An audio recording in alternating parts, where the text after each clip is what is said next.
This video is all about how to do saddle pose in Yin Yoga. So saddle pose is typically a very challenging pose for most of us, me included, in our Yin Yoga practices. And it's really important, it's paramount that you approach this pose from a place of awareness, of compassion towards yourself, and of understanding within your own body. So I'm just going to help unravel the pose a little bit now. The pose targets the front body, predominantly across the knees, these big muscles on the front of our thighs, the quadriceps, into the front of the groin and across the front body, across the front of the belly. So it targets the stomach and spleen meridian lines in Chinese medicine, which belong to the earth element. So let's get started. Now, you'll start from Seizure position. Now, for some of you, even sitting like this on your heels is going to be a challenge and will already offer enough of a stretch across the front of your thighs. And you can simply take it back in order to access a little bit more of that front body stretch. So if this is your case and your ankles are just not loving this at all, you can roll up a blanket underneath the back of your ankles as one option. Another option is you can take a cushion between the back of your knees and your thighs. Or in some cases you may want to sit on a yoga block or two or three, whatever it takes. Okay, and from here you take your hands back, open up the chest, and allow the stretch to happen this way. Now, for those of you who'd like to experiment with going a little bit deeper, then there's several options here. Now, if you can, bring your heels either side of your hips. Now, whilst I can do this for the sake of demoing, I don't really have enough internal rotation available in my hips to make this sustainable for me as a pose, especially not in the longer hold times of Yin Yoga. Just doesn't feel good in my body and it makes my knees a little bit tweaky, and it's really, really important that we keep our knees safe. However, if you are one of these people that maybe sat like that watching TV as a child and that feels natural for you, then go ahead and take that. I personally have to sit on my feet and come back that way.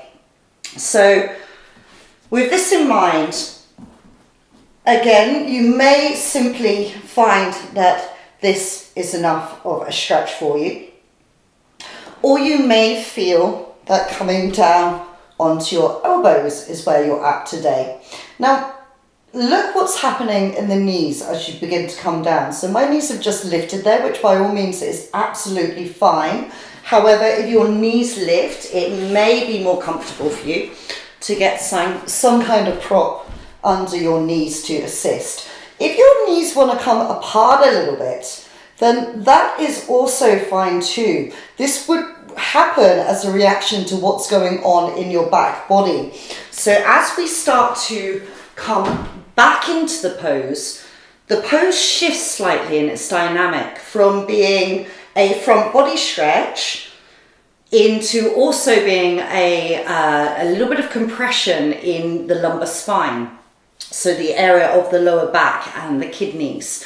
And again, this is fine. It totally depends what you want to achieve from the pose. So a little bit of mild stress in the tissues of the lower back by taking the spine into extension is very healthy for stimulating the growth in this area, and so that all the nutrients can flow. However, if you're not feeling good in your lower back today, then just stay higher up and keep it focused on just stretching out these big muscles here, the quadriceps, which are typically tight on pretty well the whole population. They very rarely get stretched. If you'd like to start to come deeper back in the pose, if you have a bolster, go ahead and lie it out along the mat. However, if you don't have a bolster to hand, then we can work instead with layers of cushions or some blocks, laying them up in line for your spine. Now I know, for example, that I'm going to lay a blanket over that first block just to give that little bit of support in the lumbar arch when I'm coming back. So that's placed along your lower back, along your spine. And then this other block, you can, depending how high you'd like your head, the block can be on the higher level, or if you want to drop a little bit deeper back, then lower it down. And again, what's happening to my knees here? Where feels better? With my knees together or my knees slightly apart? How can we keep this stretch working across the tops of the knees, the tops of the thighs, the front of the groin, and up into the belly?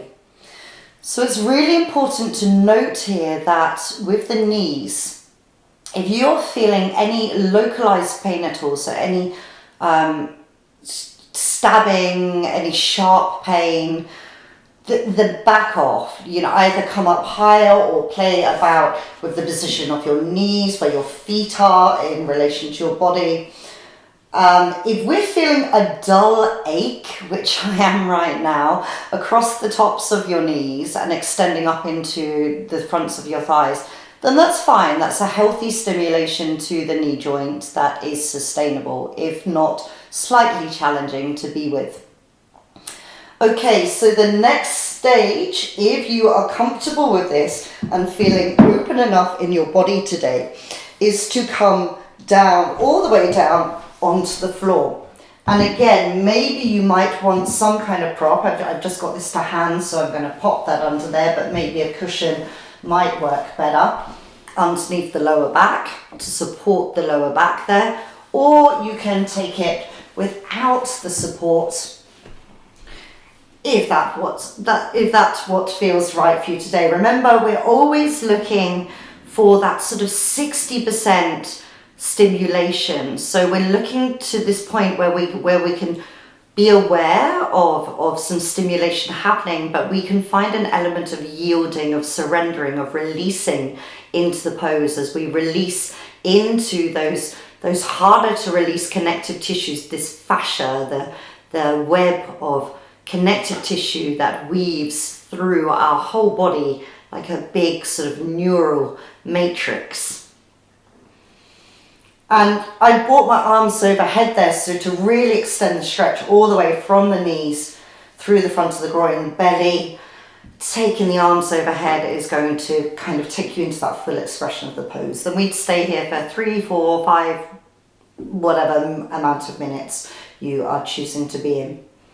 It's a really good space to acknowledge your belly breathing as well, and this can really help ground you into this somewhat challenging pose mentally and physically. So taking these full breaths into your belly, your lower ribs, your chest, and then letting it drop can be a nice grounding anchor of whilst you're spending time in the pose. Okay, so to come out of the pose, if you're lower down, such as I am now, you may want to just roll onto one hip. Bring your knees into your chest, take a little pause here, and then roll onto your back. I'm going a little bit quicker than I normally would in a Yin Yoga practice for the point of demo. And then here, just to, especially if you've been lower back and been creating this little bit of compression in your lower back, then drop the knees towards each other or together, feet as wide as the mat, and just come into constructive rest pose, or take a full Shavasana rebound for a minute or two, and really just connect with that flow of energy along the front body, maybe a little bit in the back body. Okay, so just a couple more things to note here. It can be quite nice if you come back up to seated, just to give a little bit of massage around the knee joints, get all those fluids flowing around the tissues surrounding the joint. And just to come to the more upright version one more time. One other option is to you can take one arm overhead at a time and center the stretch a little bit more into one side than the other. So you could take half your time taking a little experiment here. Hand can be behind your back. This is your body, your practice. So you lead where you want to direct the energy, where you want to direct your focus. Okay, so that is saddle pose. I hope you found that useful, and check out the other videos to find out more about getting in and out of Yin Yoga poses. Thank you guys. Namaste. Bye bye.